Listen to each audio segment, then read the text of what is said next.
Company law. Company law क्या है?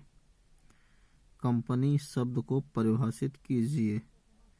Definition the terms company and mention, यानी परिभाषा तथा इसकी विशेषताओं का वर्णन कीजिए। एक कंपनी एवं एक साझेदारी फर्म में क्या अंतर है? तो यहाँ हम देखेंगे कंपनी की डिफिनेशन।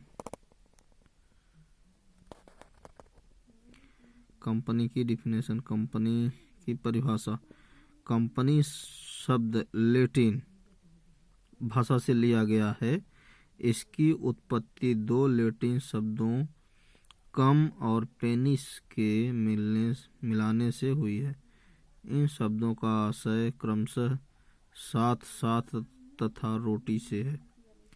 प्राचीन काल में व्यापारी वर्ग सामूहिक रूप से भोजन के अवसर पर ही अपनी व्यापारिक समस्याओं पर विचार विमर्श करते थे।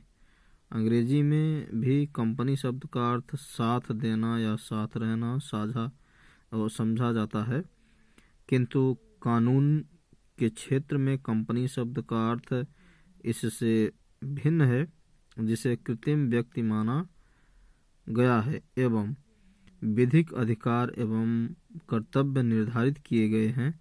अपने विषय को स्पष्ट करने के लिए नीचे हम कुछ प्रमुख परिभाषाओं का उल्लेख करेंगे। जैसे कि प्रोफेसर मार्शल जेम्स के अनुसार संयुक्त स्कंध कंपनी विधान द्वारा गठित एक ऐसा कृत्रिम व्यक्ति है जिसका अविच्छिन्न अस्तित्व उसकी अस्थायी तथा सार मुद्रा से स्पष्ट है। और लॉर्ड लिंडले के अनुसार कंपनी की परिभाषा इस प्रकार है।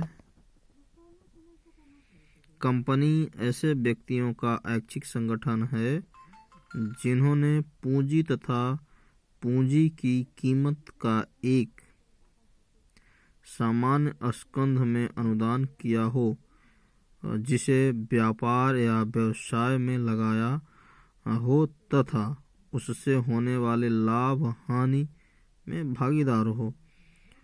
और ये एक डिफिनेशन और है। न्यायमूर्ति जेम्स के अनुसार कंपनी व्यक्तियों का ऐसा समूह है जो एक सामान्य उद्देश्य की पूर्ति के लिए संगठित हुए हों। और हेने के अनुसार कंपनी विधि निर्मित एक कृत्रिम व्यक्ति है जिसका पृथक अस्तित्व होता है, शाश्वत उत्तराधिकार होता है, अपनी सार मुद्रा होती है और जिसके सदस्यों का सीमित दायित्व हो सकता है।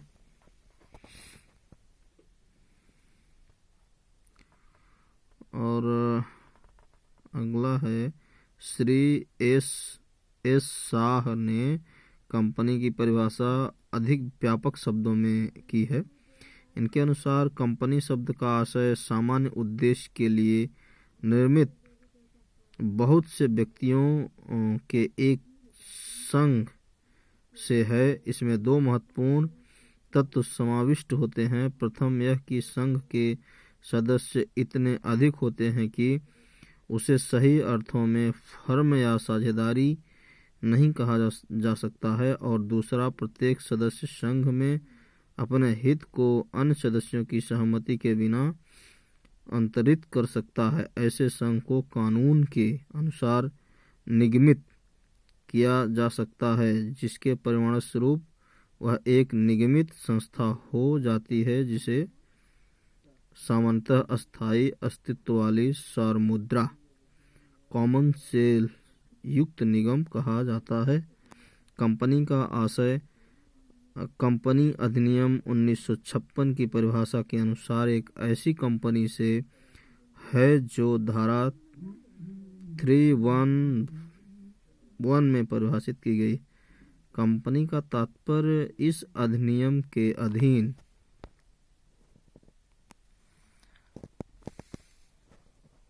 निर्माण तथा रजिस्ट्री की गई कंपनी से है, या एक ऐसी विद्यमान कंपनी से है जिसका निर्माण एक रजिस्ट्री इस अधिनियम के पहले वाले कंपनी अधिनियम में से किसी के भी अधीन हुई हो।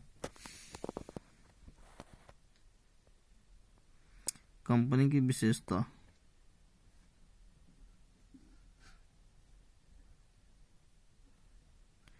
उपयुक्त परिभाषा के आधार पर कंपनी के प्रमुख तत्व अथवा विशेषताएं निम्नलिखित हैं। पहला है स्वतंत्र व्यक्तित्व। कंपनी एक कृत्रिम व्यक्ति होता है जिसे सर्वाधिक अधिकार प्राप्त होते हैं। वह अपने नाम से संपत्ति का क्रय विक्रय, संविदा, अर्जन, निष्पादन अथवा अन्य व्यवहार स्वतंत्र रूप से कर सकता है। यानी कि कंपनी को हम कह सकते हैं कि बिल्कुल स्वतंत्र व्यक्तित्व कंपनी का होता है। वो पूरी तरह से फ्री होता है। वो संपत्ति का क्रय विक्रय, संविदा हो या अर्जन हो, निष्पादन हो तथा अन्य व्यवहार वो स्वतंत्र रूप से कर सकता है, किसी पे डिपेंड नहीं होता है।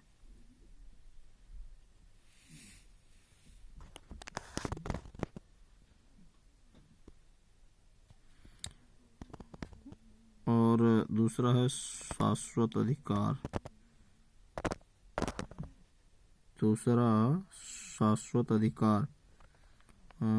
शाश्वत अधिकार में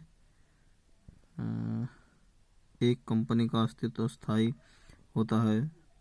सांविधिक व्यक्ति होने के कारण अंशधारियों के मृत्यु, दिवालियापन अथवा अंशों के हस्तांतरण से उस पर कोई प्रभाव नहीं पड़ता। फर्म की स्थिति इससे भिन्न होती है। वहाँ जिसे भागीदार की मृत्यु, दिवालियापन अथवा अवकाश ग्रहण से फर्म का अस्तित्व ही समाप्त हो जाता है। कंपनी की अवधि उसके ज्ञापन पत्र की शर्तों पर निर्भर करती है। कंपनी का उत्तराधिकार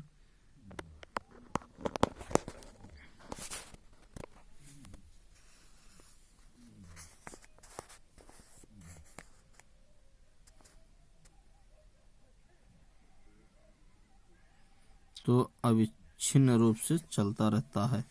सीमित दायित्व, तो इसके बाद हस्तांतरण अंश, सार मुद्रा, और सार मुद्रा में ये दायित्व, मतलब इस तरह के ये होते हैं।